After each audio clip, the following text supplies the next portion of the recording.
Hey guys, it's the TRN Conch we will be looking at today.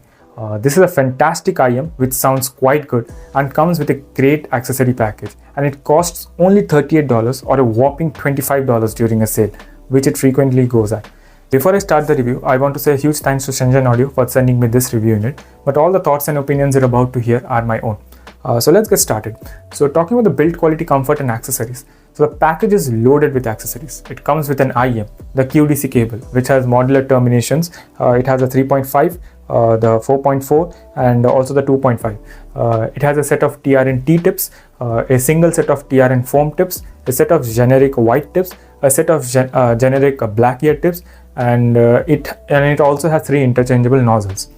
So I'll put it up on the screen so you can see as to what it is, and I'll be using the red nozzle for my entire review for testing. So yeah, and that's a lot of it. Even at its MSRP price point, it is unheard of. They are really comfortable to wear and can be worn for a long time. These are quite small, so the fit is not an issue, and comfort is also not an issue. The cable overall is quite supple, and it goes quite well with other similar QDC type IMs. The IM has a single 10mm dynamic driver. The provided TRN T-tips, the cable, the metal case provided, if bought separately from TRN, is worth $25. So the value of the package is really great. The shell is quite a fingerprint magnet, that you have to remember. I really love this metal case provided. It protects the IM. Although there is a place for a small USB-C dongle, you cannot store a big dongle with the IM. So it should be that small USB-C to 3.5mm dongle. Talking about the sound impressions. So well, there are 3 nozzles, the black nozzle, the blue nozzle and the red nozzle.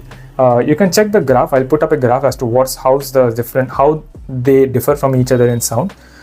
For my testing purposes, I found the red nozzle to suit my taste the best, and I'll be using that for my review.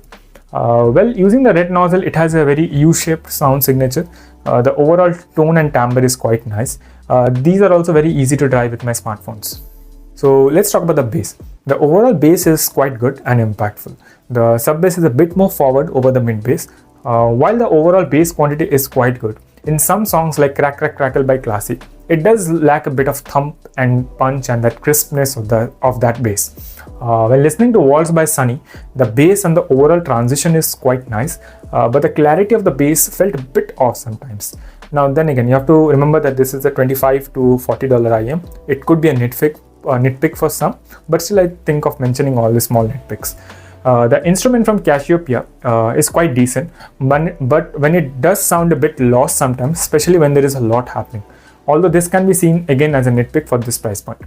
The mids here in general take a backseat, especially if it is a male vocal.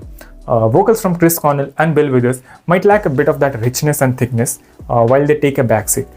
Female vocals takes the front seat over the male vocals, but the upper mids here isn't overpowering at all. It does a very good job sounding controlled over here. Treble. While the other 2 nozzle gives too much of it and it doesn't balance as well with the upper mids, the red nozzle gives a decently controlled treble over here, and it might not seem offensive over here, and for most, this amount of treble along with the upper mids is fine. This inoffensiveness of the treble might cause some issues, especially if you're someone who enjoys that bright shimmery flavor of the treble. But then again, you can change the nozzle and have it your own way. Talking about the technicalities, they are quite average and okay for the price range.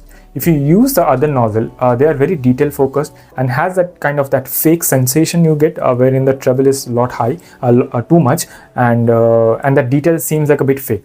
So that's why I feel like the treble in the red nozzle does a very good job while giving you that good amount of bass. Soundstage and imaging. The soundstage is meh. Like it's a bang average for the price. It has a small ball around your head when you talk about the soundstage, equal amount of depth and equal amount of width. Now if you're like me who likes a super massive soundstage, you might be a bit disappointed, but if you like that cramped in-ear soundstage, then this is quite good. Imaging is bang average too, with decent left to right and vice versa, and also the transitioning is quite decent, nothing too much. Gaming test. For casual gaming, they do an okay job, but in my opinion, there are better contenders out there for that at the similar price range. So comparison and recommendation. So versus the Chu 2, the TRN Conch is a clear winner over here, as it comes with a fantastic set, and also the overall sound with the red nozzle is quite consumer friendly. But in terms of details, it goes over to the Moondrop Chu 2s.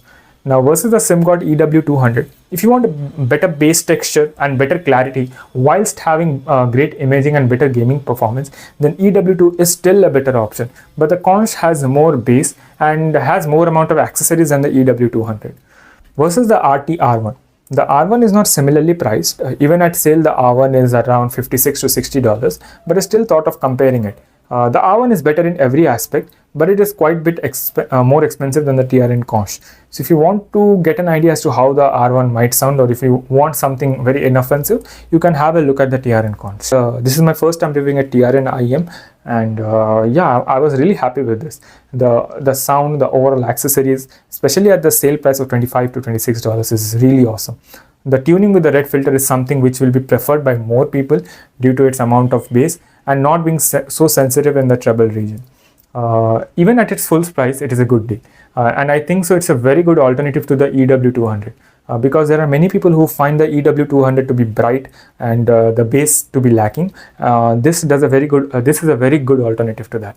But if you can get it for under 30 or 25, then I think so this is a no-brainer in my opinion. Yes, it does lack a bit of refinement overall if you use a red nozzle, but I still think it's a great buy, especially if this is the first IM. So yeah, that was my review. I hope you liked it. 94% of the people watching this video aren't subscribed. So I would really appreciate if you could like this video and subscribe to my channel. It really helps me out a lot. And yeah, thanks for stopping by. Have a great day. Bye.